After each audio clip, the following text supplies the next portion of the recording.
ಇನ್ನು ಸರ್ಕಾರಿ ಉದ್ಯೋಗಿ ಮನೆಯಲ್ಲಿ ಕೋಟಿ ಕೋಟಿ ಹಣ ಲಭ್ಯವಾಗಿರೋದು ಏನು ಇಟ್ಕೋಬಾರ್ದು ಅಂತ ಇದೆಯಾ? ಅಪಾರ್ಟ್ಮೆಂಟ್ ನಲ್ಲಿದ್ದ 2 ಕೋಟಿಗೂ ಅಧಿಕ ಹಣ ಕಂಡು ಅಧಿಕಾರಿಗಳೇ ದಂಗಾಗಿದ್ದಾರಂತೆ. ಒಡಿಶಾದ ಭುವನೇಶ್ವರ್ನಲ್ಲಿ ಜಾಗೃತ ದಳ ಅಧಿಕಾರಿಗಳು ದಾಳಿಯನ್ನ ಮಾಡಿದ್ದಾರೆ. ಗ್ರಾಮೀಣಾಭಿವೃದ್ಧಿ ಇಲಾಖೆಯ ಇಂಜಿನಿಯರ್ ವೈಕುಂಠನಾಥ್ ಫ್ಲಾಟ್ನಲ್ಲಿ 2 ಕೋಟಿ ಸಿಕ್ಕಿದೆ.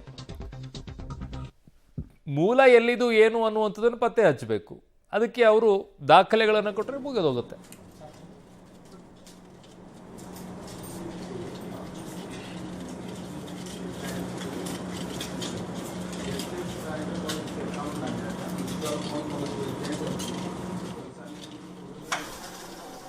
ನೋಡಿ, ಇವುಗಳನ್ನೆಲ್ಲ ನಮ್ಮ ದೇಶದಲ್ಲಿ ಈ ಥರ ದೃಶ್ಯಗಳನ್ನು ನೋಡಿ ನೋಡಿ ನೋಡಿ ನಮಗೂ ಹೆಂಗೆ ಅನಿಸ್ಬಿಟ್ಟಿದೆ ಅಂತಂದರೆ, ಅಯ್ಯೋ ಇಷ್ಟೇನಾ ಬಿಡು ಅನ್ನೋ ರೀತಿಯಲ್ಲಿ. ಯಾಕೆ ಗೊತ್ತಾ, ಈ ದಾಳಿ ಯಾರು ಮಾಡ್ತಾರೆ ಅವ್ರು ಇಲ್ಲಿಯವರೆಗೂ ನಮಗೆ ಕ್ಲಾರಿಫಿಕೇಶನ್ ಕೊಟ್ಟಿಲ್ಲ. ಇಷ್ಟು ಸಲ ದಾಳಿ ಮಾಡಿದಾಗ ಇಷ್ಟು ಸಿಕ್ಕಾಗ ಎಷ್ಟು ಜನರಿಗೆ ನೀವು ಹೇಗೆ ಯಾವ ರೀತಿಯಲ್ಲಿ ಶಿಕ್ಷೆಯನ್ನು ಹಾಕ್ಸಿದ್ರಿ, ಎಷ್ಟು ದಂಡವನ್ನು ಕಟ್ಟಿಸಿದ್ರಿ ಅನ್ನೋದನ್ನು ಹೇಳಿದ ಮೇಲೆ ಈ ವಿಚಾರದಲ್ಲಿ ನಾವು ಮಾತನಾಡೋಕ್ಕಾಗತ್ತೆ. ಇಲ್ಲದೇ ಇದ್ರೆ ಏನಕ್ಕೆ ಮಾತಾಡಬೇಕು?